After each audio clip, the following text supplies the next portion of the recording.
Doing well this morning. In just a short time, uh, we have a great interview coming up. Uh, Arick Fudali will be joining us uh, in about 12 minutes or so. I wanted to come on a little bit early though, before Arick joins us. Just to make sure I have all my everything set up and properly with streaming because that can be a little dicey at times. Make sure I have my Substack set up, and give folks a chance to join us as well. I hope you're all doing well. Um, and I see there's a couple of Substack has a weird. Hey, El Dendi, how are you? Welcome. Hey, Tina, how are you? How are you? How are you guys? Um, Substack has a very strange system that it uses. Hey, Kelly, how are you? Z, how are you? A very strange system that it uses to let me know who's here and when they're here. So I can only see a few of you, but as the stream continues to populate, I'll see all the rest of you. Rodney, how are you? Thank you for joining us, guys. So we're, if you need to go get a cup of coffee, I mean, I don't know if you have time to go make a cup of coffee, but grab a cup of coffee. We've got about 10 minutes. I can just see Arick hasn't joined us yet. I can see we have in our streaming software here, we have a green room, digital green room. It's not really green, where when the folks come in, I'm able to see that they're here, and then we can kind of move them over into the live. Arick is a civil rights attorney. That's who I'm going to be interviewing today. He is representing some of the Epstein victims, and he's a partner at the Bloom firm. So I think we're going to have some. I think it's going to be a really, really interesting discussion. There's a lot that I'd like to. There's a lot that I want to get into with Arick to discuss, to learn about. Of course, that's him, by the way. Just that's not him with me, but that is him with on MSNL a couple days ago. There's a lot. I want to obviously talk about Pam Bondi, the hearing yesterday. There's some stuff I learned just this morning while I was preparing for this interview that I didn't know about. There was some legislation pending on the Hill that I didn't know about, that I want to get into with Arick as well. Obviously, we want to ask him about the victims, about what's coming, where we stand. I want to ask him about all that stuff. But I think there's some history that I really am looking forward to kind of digging into with Arick, about because he's been in this for a while. There's some history. Some of us, certainly I myself, didn't really start following the Epstein case until really February of 2025. I knew about it, and shamefully I didn't pay as much attention to it as I really needed to and need to. But there was a lot of stuff that went on prior to February of 2025, even prior to Epstein's death in 2019, prior to it becoming a really, really big story. So that's some of what I want to get into. I want to get some background. We'll have a good, I think, half hour or 45 minutes with Arick. I'm just keeping an eye on the green room to see when he gets here. We have a good half hour, 45 minutes to kind of dig in, get into the present moment stuff, but also get into some stuff from the past. But there are some, just to give you some stuff that broke just today.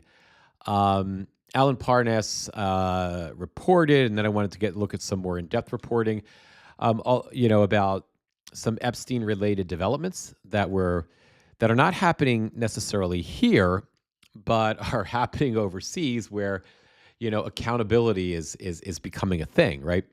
Um, there was reporting that came out yesterday that I don't remember the guy's name. I didn't take it down when I was watching Aaron's report, but a former prime minister of Norway, mentioned in the Epstein files, it has recently been indicted. He's been indicted in Norway on corruption charges. Uh, the charges had to do with receiving gifts, travel, loans. I mean, it sounds like bribery charges, to simplify it. And I know that, as Aaron said, when he was reporting this, that that those charges were not directly related to sex trafficking, at least not yet. I read some subsequent reporting that said he's actually under, his house was recently raided, his residence, I should say, was raided. He's under investigation by, I guess, the Norwegian equivalent of the FBI right now. Um, so these bribery charges, though, although we don't know what they are, seem to directly relate in some capacity to his relationship with Jeffrey Epstein. And I wouldn't be surprised. I'm sorry, Tina, what do you have there? His name is Jagland. Yeah, Thor. Is it Thor? Thor, something like that. Jagland. Then you have the guy Sultan bin Al Sunjir. I'm not sure if I wrote this down correctly. He was the creep that was in the torture video. That, I mean, I'm sure you've all seen that. I don't even want to describe the video. It's not necessary. It's so patently horrific. But he was forced to step down from. He's a very influential business person in his country, and he was forced to step down from his leadership position. Which again is considering what he did, having to leave his job is, so what? But that may just be the beginning of the reverberations. There's also a representative from Goldman Sachs. Can't remember, a high-ranking executive at Goldman Sachs resigned recently because of her mention in the Epstein files. So, if I remember correctly, there are pending criminal investigations for folks in Poland who were mentioned in the files. So the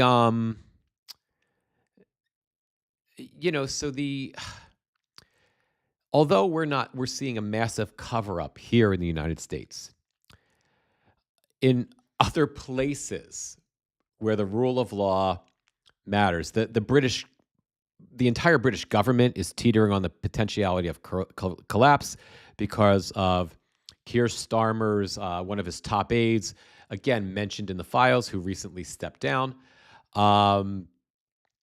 So, you know what I mean? Like,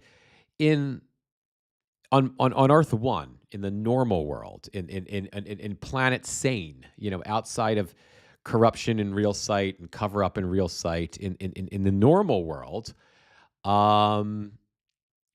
people are beginning to be held to account because of the release of the files that we've seen, which is roughly 50%, at least that's what we think right now. It's roughly 50% of the Epstein files that the Department of Justice has.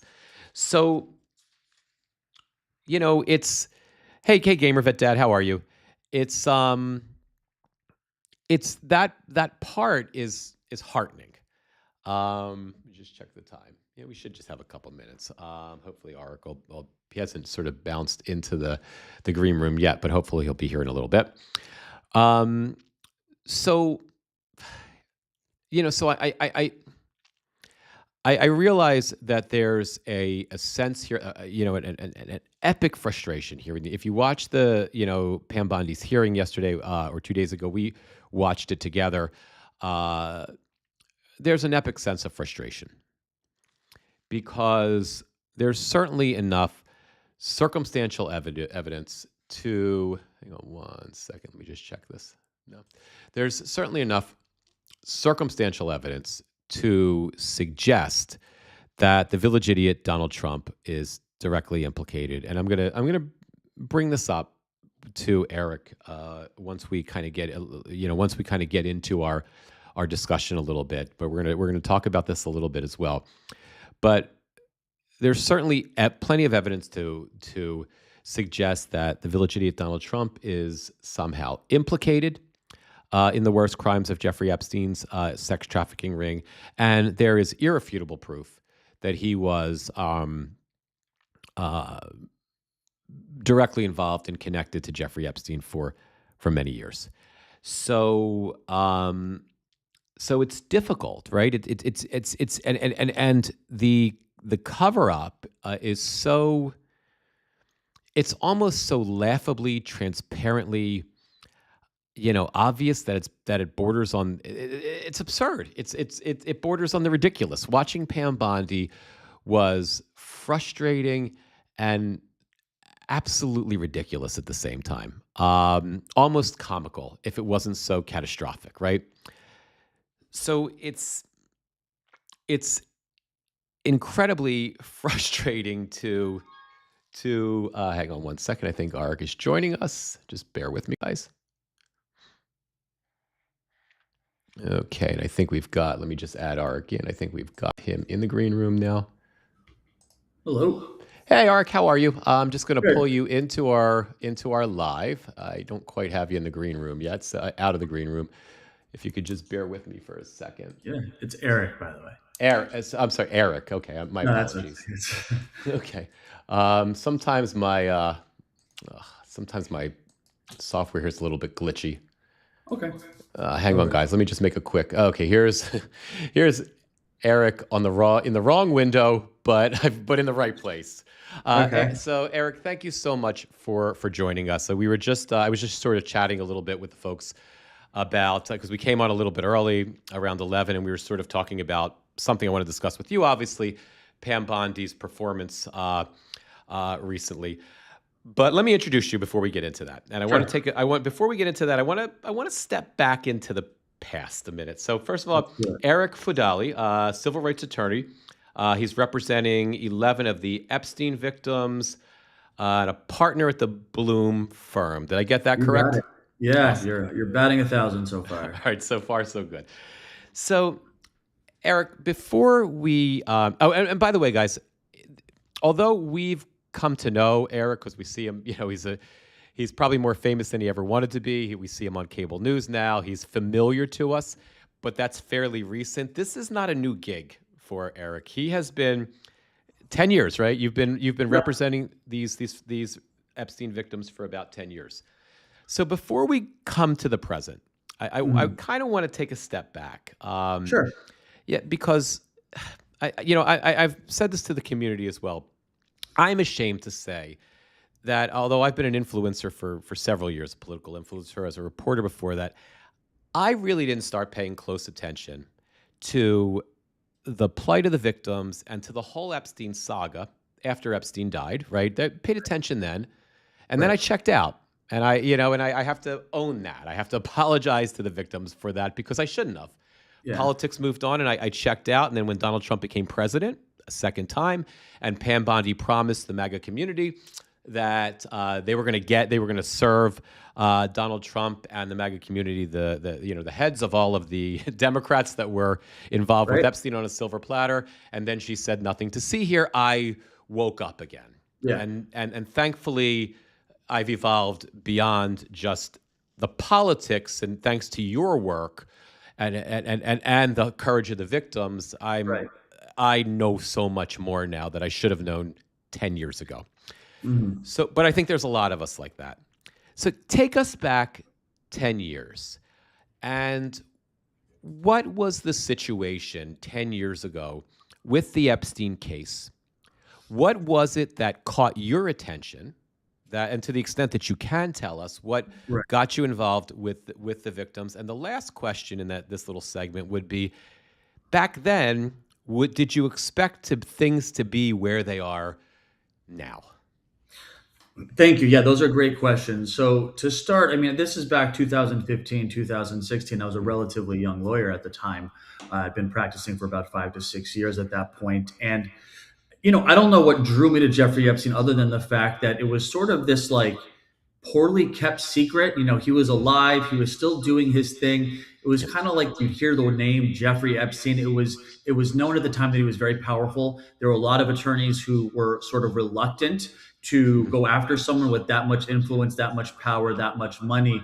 Perhaps my naivety, was a superpower for me because I wasn't intimidated. I wasn't really afraid of going after Jeffrey Epstein. So I did, and we pursued a few cases. They were very early on at the point. We didn't certainly know the breadth of what Jeffrey Epstein was doing, how profound of a predator he was, how profound his circle was. I mean, we knew that he had kept close, powerful friends, but I don't think we knew that he was this global financial Sure. powerhouse to the extent that we now know today. So it was a little bit fearful. There were a lot of people who were very intimidated by him and worried about what he might do, A, to the victims, B, to the lawyers who might pursue him. There were these whispers about what happened in 2008, that it seemed that he had gotten away with it, but that he Mhm. continued to abuse. But again, there was a lot of mystery surrounding him, and it was sort of the Wild West days of chasing, pursuing Jeffrey Epstein, seeing if we could achieve justice. And frankly,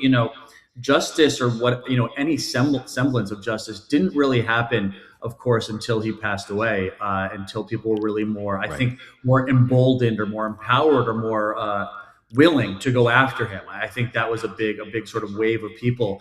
I think something that's underreported is the fear he instilled in his victims, with threats of their families, like true threats to their lives. And a lot of my clients still live in fear of Jeffrey Epstein. Still have those alarms on their doors, see his face out their window. But to fast forward to answer the rest of your question, no, I never thought we'd get here. I would say, as recently as 4 or 5 months ago, I didn't think we'd be here. I was very unfortunately pessimistic about seeing any sort of documents, having any real accountability or exposure for anyone. And thankfully, as you said, the fight of the survivors, which has really been the impetus and the drive behind all of this, is the reason we've come so far. Right. That and to just touch on one more. Well, actually, I want to touch on two things you'd mentioned there. Because I know I was reviewing an MS Now interview that you did where you had mentioned that about the survivor's fear. I want to talk about that in a second. But to just back up a little bit, you mentioned that there were these cases that you brought back then in the day. Yeah. Um, were these civil cases? And did you win any of them? Like, or Right. what were they specifically? So they were pre-litigation. They were Okay. attempts to get civil justice without, because remember, these were very afraid clients. These were clients that wanted to remain anonymous. These were clients that did not want to officially file a lawsuit, right, against Jeffrey Epstein. There was a lot of intimidation. And I think that's obviously the starkest difference between, when he was alive and when he was dead. Him Right. dying sort of, I think, allowed his victims to be a little more free and a little less scared to pursue him. And I also think a lot of attorneys, and I think generally the public became a little less intimidated to pursue this guy, based on, who he was and what his circle was. So yeah, they were. I mean, I can't get into too many details about what they were and what the result was, but my best recollection, remember, this was back in 2015, 16, and I was actually reminded of them, and how long I've been pursuing them. When I was looking at the Epstein files, I'm mentioned in there, I think, 35 times or so, and they're all legal correspondence. But I was looking back at those, and yeah, they were basically sort of very early efforts to try to achieve some semblance of justice for Right. Jeffrey Epstein. I can tell you, without getting into too many details, that there was really no justice and no Hmm. real result for any of the survivors, at least from my perspective, until he had passed away, and his Sure. estate became somewhat more willing to empathize and to give back to the victims and to settle some of this than he ever was. He was never willing to do that. He was a No. fighter, a monster. He had no zero empathy for anyone, zero care. He was a true evil, monster who I think enjoyed ruining and devastating the lives of young women, and didn't really think much of them beyond, sexual currency for himself. Did you have a sense back then of the? I mean, now we're seeing. Obviously, you didn't see the files back then. Yeah, Many of these files didn't exist back then, right? right. But did you have any sense then the breadth and the scope of the sex trafficking ring of what we're seeing back then? Was there any indication that it was this big, almost it's almost unthinkable, right? That it happened Right. in plain sight. But was there any perception that it could be this bad back then? Yeah, that's another great question. We knew he kept powerful company back then. We Right. knew he was very, well known and had very powerful people in his circle. We knew that was part of his MO, was Hmm. showing, his victims pictures of himself with this leader, pictures of himself with this billionaire to sort of show intimidation. And we knew he had a lot of victims, and we knew he got away with it in 2008. But that's really the extent of it. I mean, we didn't know. Again, it was sort of like this. He was this like enigma almost. Like he was like, Right. oh, Jeffrey Epstein. Oh yeah, that guy's bad. You don't want to mess with that guy. That guy's Yeah. got powerful. That guy's abusing a lot of women. That was the sort of vibe, for lack of a better word, surrounding him, at least in my circle, in my community. Hmm. And then it continued to progress. And we actually, once he got arrested, I think that also sort of empowered a lot of the women to come forward. We didn't have that many women coming forward either. I mean, there were some very brave individuals who had come forward and Sure. had taken a stand and had basically been met with no justice, no accountability. And I think that was sort of intimidating for other women. And you saw what happened in 2008, and I think women were like, and his victims were like, well, that didn't, okay, so this guy is untouchable. This guy isn't, this guy will never see justice. And I think that was sort of a bit, dehumanizing for some of these victims. Once he was arrested, there started to be some real momentum. I think the public, it started to become more of a public thing. Like, yeah, of course he's arrested, right? Like everyone sort of just knew this about Jeffrey Epstein, and there was this mystery as to why he had never been held accountable. Finally, he saw some accountability, being arrested. Was in Yep. federal jail, and then killed himself. And I think the momentum started when he got arrested. We really started to learn the breadth of his, of Yeah. his uh, of his criminal activities. Sure, that makes sense. And to go back to the you mentioned you still have some of the victims now, Yeah, who I think you mentioned that they see him out their window at night. I'm yeah. paraphrasing you on that. No, right. No, Yeah, you're absolutely right. and from some of the files, right? I don't remember exactly which emails we Mhm. saw, but they whether they were talking about really doing it or just talking about it, but Right. they talked about hurting people. They talked about murdering people, right? Yeah. These are things that this guy, and we know he said it because there's the emails that the receipts are here now. So the to the extent again that you can share, Right. are the victims that are still fearful, Hmm. are they fearful because they believe that they are in actual danger right now? That there are still people lurking out there, Hmm. who will hurt them?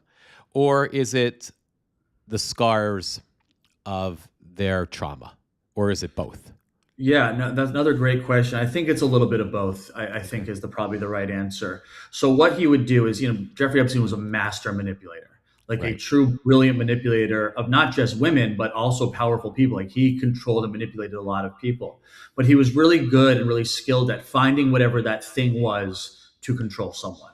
Whether it was a visa because they're in America, whether it was money, whether it was drugs, whether it was intimidation, but his intimidation went really far. So I think a lot of the Mm. fear exists for some of these women, who don't believe he's dead, and without Okay. getting into conspiracy theories or anything like that, I think there's some fear that, because he's gotten away with everything for so long, that perhaps he was able to pull this off as well, and, something along those lines. Or just, not being ready to believe, that he's dead because based on the fear they felt.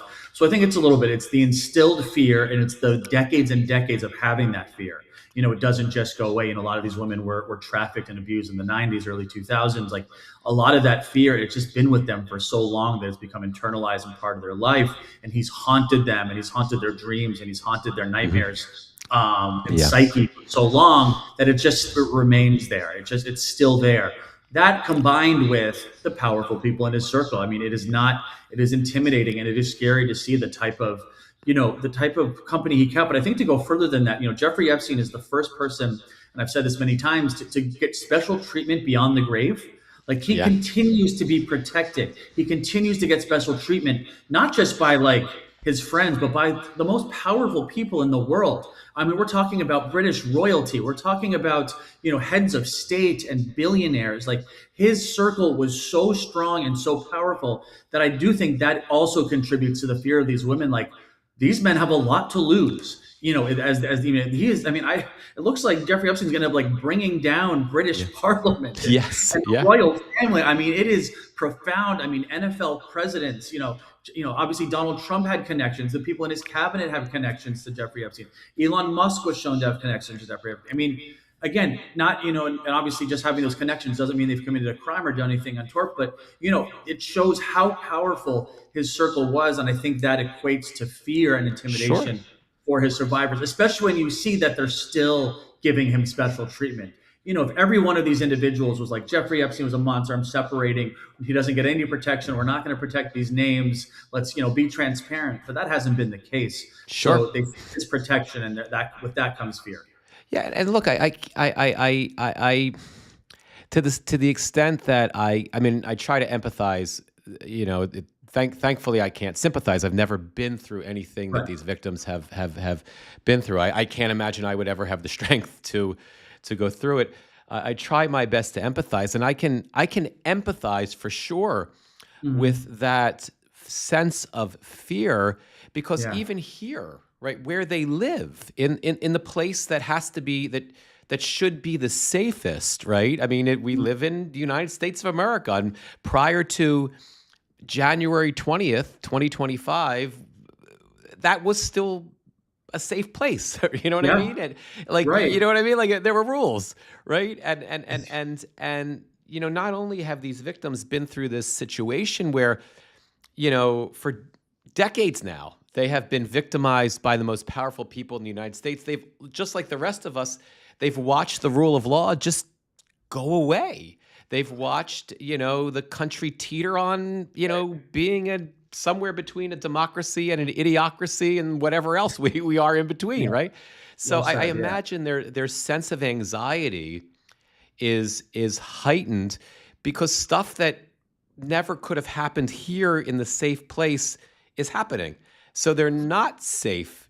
They weren't safe before, and now, and with the Donald Trump, I don't want to push you to. I don't want to make put you in an uncomfortable spot with No, that's okay. The Donald Trump position. But I feel that after watching Pam, and this is a good segue maybe into Pam Bondi, Mm-hmm. after watching Bondi's performance, for lack of a better term, Good word for um, it. during the first release of the Epstein files, right, there was an email and almost nothing strikes me when it comes to Mhm. Trump Likewise. anymore. But there was an email Or that was stunning. I think it was back from 2008. It was where Jeffrey Epstein had reached out to Ghislaine Maxwell, Mhm. and there's no reason why he would lie to her, back then, that I could think Right. of. Right. And he had, I don't remember exactly what the email said, but it had said something along the lines of that Trump had spent, Epstein was talking about Trump, and that he had spent hours with one of the girls, who I assume was one of the victims. And to me, when I combined that with everything that had come before it, and just me speculating, and now everything that comes after it, of course, not in a court of law, but in the court Mhm. of public opinion, I think, I struggle to think that Donald Trump is not somehow implicated. And since Donald Trump is, and we'll never know, maybe we'll know, but he clearly protects himself first, and then protects his friends, who are these rich people who he covets, right?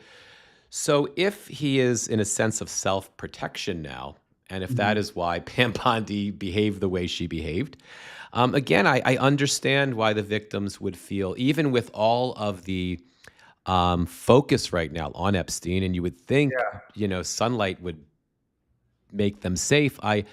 I could understand why they would feel unsafe, and I am amazed by the courage, and the courage of the ones that you stand there with at press conferences and speak Right. loudly.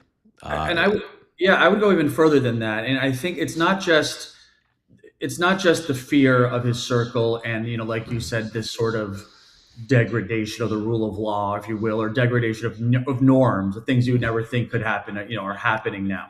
But it's also it's important to remember that the Department of Justice has just consistently failed the yes, victims, and that's what it is. The ultimate, the highest level of what's supposed to be justice and law and rule of law and protection in our country, the Department of Justice, I mean, it is in its name, the Federal Bureau of Investigation, the Yeah. Department of Justice has failed them every step of the way. And not just recently, but dating, and not just this administration, but dating back to the 90s, the FBI apparently had credible information that was just seemed to be completely ignored. Go back, fast forward to 2008, which I continue to rail about and bang my head on the table, that Alex Acosta had him in his Yes. grasp. They had him, they caught him red-handed and gave him a sweetheart deal. Once again, failing the victims. Jeffrey Epstein's arrested. Finally, okay, maybe justice. Once again, fail the victims, allow him to kill himself. However it happened in federal, whether it was negligence, intentional, whatever it was, it's a failure by the Department of Justice to allow him to kill himself. And then, of Hmm. course, Ghislaine Maxwell, the only person to be prosecuted. And the victims say, okay, you know what? It's not Epstein. It's not the powerful man, but it's someone. It's someone who facilitated. It's someone who sex trafficked. She's finally has a trial. I was there. She's put to justice. She's sentenced. And now she's in, a minimum security resort style prison, Yeah. getting the platform she wants from Todd Blanche to deny things. Like they just, the one entity you think would be there to protect them has failed them. And then you watch Pam Bondi's performance at that hearing, and she can't even look at them. She can't even acknowledge them. It would not hurt her cause to apologize to them. It would not be an admission of doing wrongdoing. It would not be an admission of anything. It would have been a sign of empathy, a sign of respect to these survivors, but she couldn't even look at them, turn around and give them the decency of acknowledging their presence. And I think that's just sort of a good microcosm and a good example of how the Department of Justice, administration after administration, has treated these victims. And like you said, that's why they're fearful. That's why they don't trust any aspect of this. And what's so profound is they continue to fight and they continue to not give up and they continue to be empowered. And that really makes it easy for people like me to feel empowered and to stand up, because if they can do it, certainly I can. Sure. Absolutely. Um, Speaking about the hearing, Yeah. and where she couldn't face them, Yeah. when Congresswoman, I know everybody on cable news is asking you about this. So I Quite was all tempted. right. I was like, Quite all right. I I can't. appreciate being able to amplify it and to speak Okay. about it. So You please. know, um, when she asked them, right? She asked Pam Bondi to apologize, right? Yeah. Bondi couldn't. I mean, even if Bondi, these are my words, not yours. Even if Yeah. Bondi doesn't have even if there's not a soul left in there to dig into, not a conscience left, you would think the politics of the moment, that at least there would be some strategic intelligence about the politics. Because if Bondi simply would have turned around Yeah. and said, "I am so sorry. We failed you by not redact. It was not intentional. We Yeah. just," and I question whether it wasn't intentional, but it's another story. But just, I'm Happy to so discuss sorry that. we failed you by missing those redactions. We should have gotten that right. We could have gotten that right. We'll get that right from now on. Um, she could have shifted, because the American, the news cycle is so quick and our memories are so short. She Yeah. could have shifted the news cycle overnight, frustratingly. I'm sort of glad she didn't, to be honest with you, Could Arick. have. You know, Yeah. but then, like you're saying, when she couldn't turn around to even look at them, she just went into, well, Merrick Garland, or and that was her The playbook Dow. The for Dow's above, right? Yeah. but it was a maddening moment, and I think, but I want to get your thoughts on what I think, at least for me, was the most meaningful moment of Mhm. the whole hearing for me, and that was Congressman Massey. And if you would have asked me 5 years ago, look, I'm a progressive influencer. If I would have been talking about Massey as a hero when he was taking Right. pictures Or of that his either of us family would with have. Christmas Yeah. pictures with machine guns, I don't know. I would have had this conversation, Right. Or but that either of us would agree with Marjorie Taylor Greene on certain yeah, points. Right. exactly. But Exactly. But we're I'm here now. hopeful because some people have red lines that I didn't know about, right? We're But here. when Massey first had to remind her that she was the attorney general right now, right? That was his first thing, Yeah. that he took the Merrick Garland argument and he pushed it back on her, and he was like, yes, it was a Merrick Garland and a Barack Obama, and he took us back. that he reminded us all. This goes back to George Bush, right? That Yeah. this was been around for a long time. This goes back to the Clintons. I mean, To the this goes back to the 90s, right? I mean, it is Yep, administration after administration. No administration has handled this well. I can say it that way. sure. When Massey then presented her the evidence of, that look, there's Lex Wexner. He was clearly a co-conspirator. His name was redacted, and guess what? I know there's a whole bunch more guys whose name was redacted. Did that? I know that wasn't the focus in the media, but I Right. felt like that was the first moment that there was a big public, I don't know, announcement in the House chamber that there are co-conspirators. They are covering them up, and the best Bondi could do was just, "You're a failed politician. You're a loser," whatever else it was. Did that resonate with you? And It did that did. resonate with the victims in any way? Yeah, I mean, perhaps, so there's a lot to respond to there. Let me start with Pam Bondi because Okay. I think it's important because um, you're absolutely right, and she didn't even have to apologize for what they did. She could have looked at them and said, I'm sorry for what you went through. I'm sorry for what you've been through. We're doing our best here. This is a lot of documents. There's a lot. We're the Department of Justice. This isn't the only thing we're working on right now, but we maybe make some mistakes, and we're going to do it right. But like, she didn't even have to apologize from herself. She could have just said, you know what, I'm sorry this happened to you. You deserve justice or something like that. I'm going to go on a little bit of tangent here, but I used to do clergy abuse cases. Okay. Okay, like represent children of clergy abuse, and there was one specific diocese who every mediation would look at the victim in the face, and usually these were adults who were abused as kids, and would look them in the eye and say, "I don't let you know, we're sorry. We failed you." Those priest abuse cases, we failed you. This was a long time ago. We failed you. There's certain laws and certain defenses that we're going to have to do here today. That's not going to be pleasant, but it's our job. I'm a lawyer. I'm representing them. But I just want to know that you are heard. We see you, and we failed you, and we are sorry. And we're going to see if we can make it right within the law. And those cases had 100% settle rates, and often for less money than the cases where they would come in and call the victim an opportunist or something like that. And because it changed the whole perspective of the survivor. It changed the Right. whole perspective of the victim. It made them feel heard, and it made them feel empowered. And that was the justice and the accountability they've been seeking. Like, that's all they needed. It wasn't about the money. It was about accountability, being heard and being seen and being believed. And that's what these survivors want too, right? Like, that could have been a big moment for Pam Bondi, for this Yeah. administration, for the survivors to have this reconciliation. Like, listen, we're in this together. Yeah. We don't have to be fighting. We don't have to be, adversaries in this. And that's what's so mind-boggling to me about the way this administration has handled this is, how is this I mean, obviously everything becomes a political issue in this country, but how did this become so political that the attorney general can't look at victims in the face? Like, do we get to this point where it seems, and I don't have no other way to describe it, is that this administration has become like pro Epstein? Like, it's so Yeah. bizarre. Like, where are we? Like, this could have been the universal way. Like, listen, I don't think anything can bring this country together, but Epstein could have done it.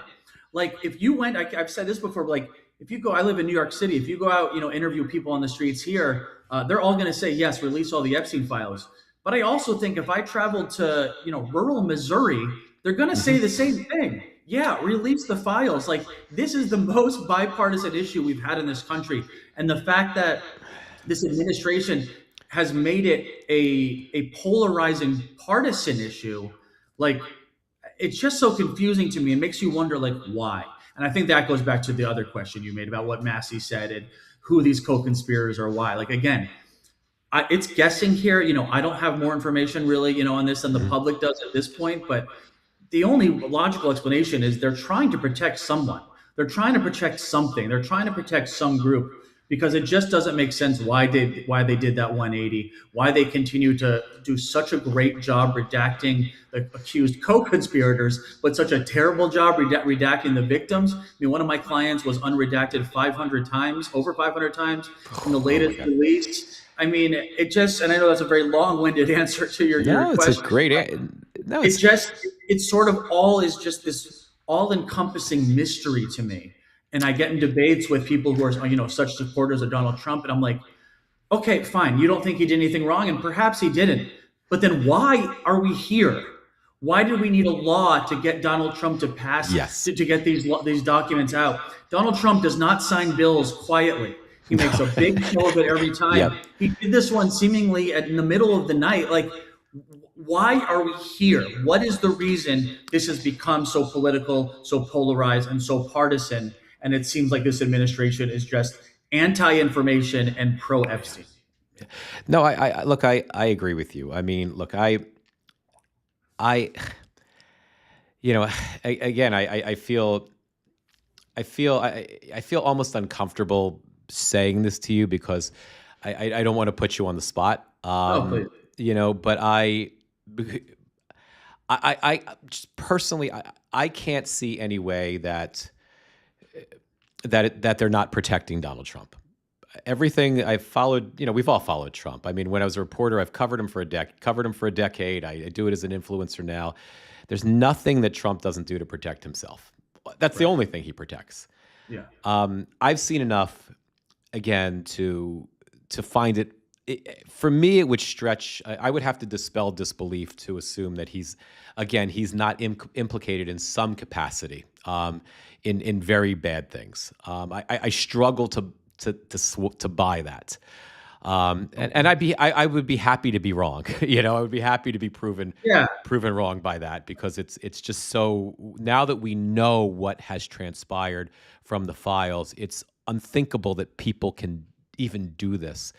But I think that's, and I guess what I want to, I'm leading to a question here. It just takes me sometimes. I'm not a lawyer, so it takes me a Oh, while to get there. please. Sometimes, That's all right. My answers um, take a long time. but That's all if right. I feel that at some point, if we disavow ourselves of what I think is the political convenience of giving Trump maybe a pass, maybe he did it, maybe he didn't, but something's going on here. I think irrespective of that, I think we can agree that, it feels like it feels like we're up against a wall, right? Are we going to be able to put enough pressure? Now we have a law, and they're just Uh-huh. breaking the law, right? And because Right. they can, right? I don't know if there's a Right. statute of limitations on breaking this law or not. I don't know. But for you and the victims, and I'm sorry, please check me if this is insensitive. No, it's For okay. you and the victims, is there a point where you say it's enough? Like, now we're gonna go on offense. Yeah. We are going to sue in whatever capacity you can sue. Mhm. I would not expect the victims to release their own list. I feel Right. like that would be just, I mean, if they choose to do it, God bless them, and I'll support Right. them and praise them. But I could see how it's not their job, right? They've been through enough, and now and on top of that, they have to open themselves up to defamation, because we know Trump is not afraid to sue anybody and everybody for None of defamation these guys for are. Right. $10 billion. So, but whatever offense means, and I think I read a little bit in the reporting in some of your discussions that there were Yeah. thoughts about, we're ready, Certainly. we're going to Yeah. sue, whatever. Right. Are you there? Is it time for that yet? Or if you can't say, I get that No, too. it's a very fair question. I would say we're getting there. We're looking at we're looking at all options, and there's a lot of things that have gone Right. wrong for these victims, and it's a question as to, like, where do we want to pursue how do we want to pursue it? For instance, we're evaluating potential claims, of course, for the failure of the Department of Justice, Right. failure of the District Attorney's Office over the last few decades. Now, those cases aren't easy, and we have to remember that the federal government gets to make laws about how you can sue the federal government. Yeah, yes. So Yeah. they don't make it easy. Obviously, there's immunity issues, and there's all sorts of other issues, with trying to sue the federal government. But we're obviously looking at that. We're looking at how they handle these files. What are we looking for? Are we suing them for failing to protect them? Are we suing them for the way they've handled these files? Are we suing them for to force them to release more files, to unredact, to redact better? I mean, there's so much out there right now, and also literally every single hour almost we're learning about more and more men who were closely Yeah. associated with Jeffrey Yeah. Epstein, who were perhaps facilitating, who were accused of being co-conspirators. And I will take an optimistic twist here is that we're seeing some accountability. Like Sure. I will say, again, I would say recently as a few months ago, I never thought we'd be here where there's investigations into presidents of NFL teams, where London is falling, where people are leaving music management groups and people are getting fired and people are resigning and top lawyers are resigning and like I didn't think we'd get here ever. I thought most of this would stay secret and eventually Trump would do enough to distract that it would go away. That was, very pessimistic of me and perhaps underestimated the strength of the survivors to keep fighting and to keep this in the news cycle. But so there is some optimism here. We are seeing some accountability, Sure. and I think there is a lot of momentum to the point, and we have forced this administration's hand to the point where I don't really think they have any other options. I think they finally understand that calling this a hoax and invading Hmm. Greenland is not going to make this go away, right? Yes. Like this is here to stay, and these victims are not giving up. I also think that politicians are realizing that there's some good political capital to be earned here on both sides of the aisle. I do think there's a lot of exploitation of the survivors for political gain. That's something that you see. I also Sure. think there's some good actors. So I think we have this sort of perfect storm of momentum here where it's a winning argument for a politician to get behind this, Republican or Democrat. I mean, Marjorie Taylor Greene resigned basically, seemingly over Sure. this. We're seeing cracks in the MAGA movement. There's a lot of momentum here. The survivors are becoming more and more empowered and fighting, and I'm doing more and more. I can always tell by the amount of interviews I'm invited to do in a normal week how prevalent this story and how strong it is, and it's really strong right now. So I think there's momentum, and I think there's reason to be optimistic, and I think there is reason actually to think that we might win this fight. That these men might be held accountable. His circle and his co-conspirators are starting to be revealed. There might be true accountability, there might be true exposure, and there might be true justice. What that looks like right now, it's still too early to tell.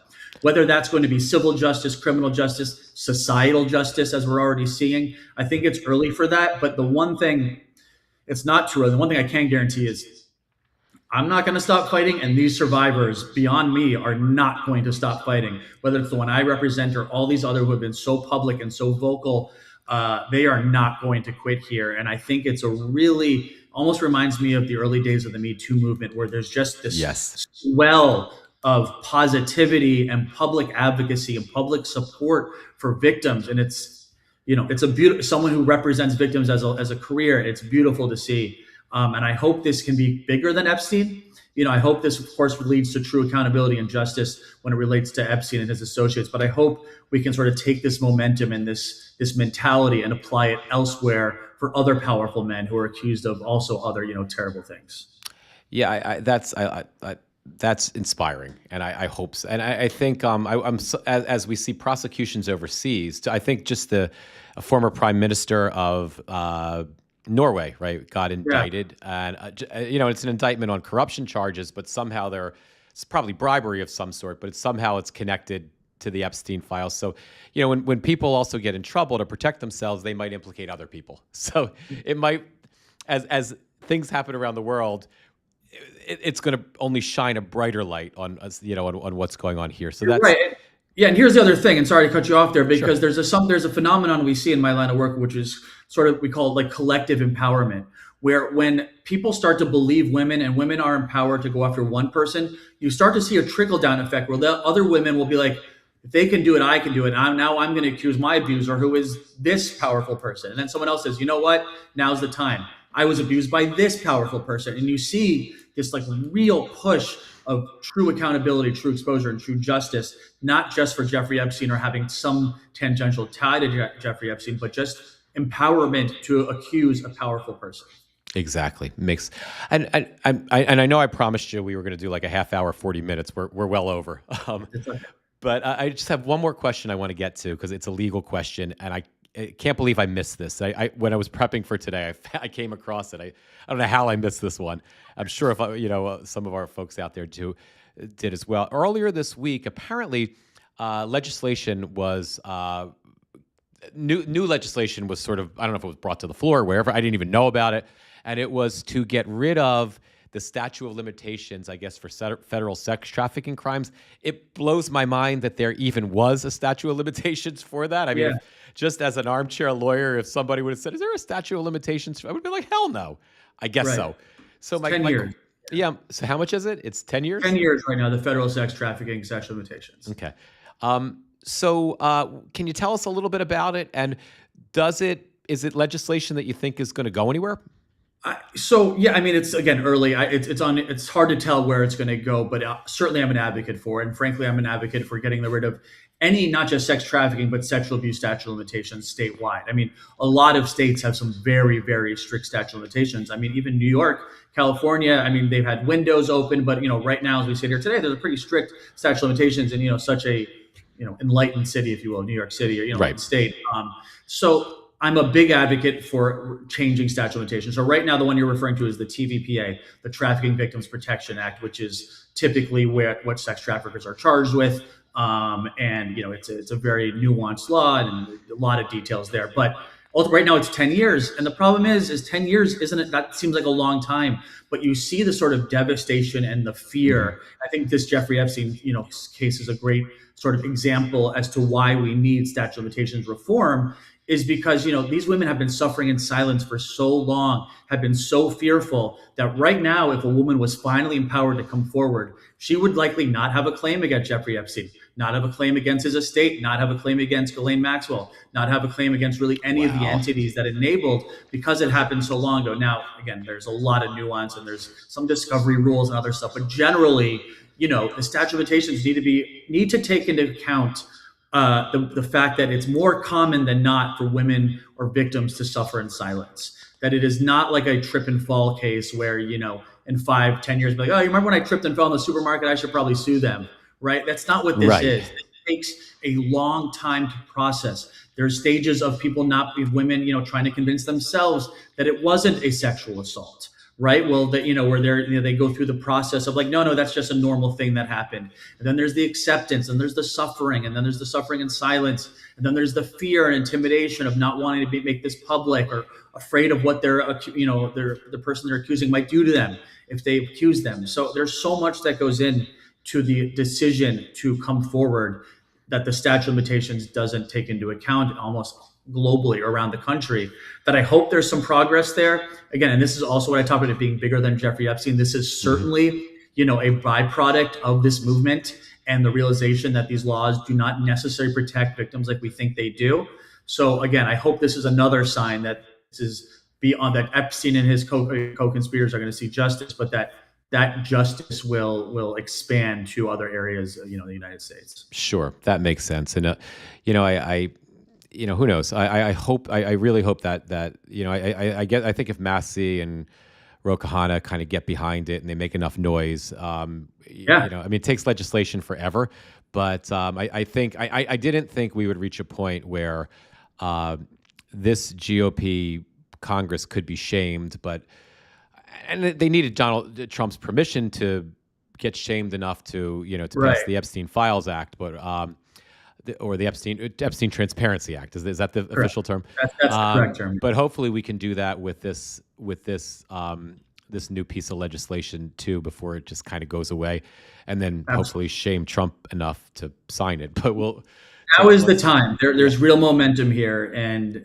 now is the time to amplify these voices and to fight. Yeah. Perfect. All right. I think it's a great time to wrap it up. Arick, thank you so much for coming here. I so appreciated this. I hope you'll come back again, and I hope we'll have, when we have you back, I hope we'll be much further along. This will go in the right direction. And on behalf of, because we talk about this all the time, on behalf of the community, you are doing incredible work. The victims are doing incredible work, and just thank you. This is not just about, it is about the victims. It is about the work that you're doing. But right now, our democracy is on the line, and you guys, the work you're doing even goes beyond the victims. It is pivotal for the rule of law. It is imperative for our democracy as we're fighting to save it. So thank you for all of it. I so appreciate you.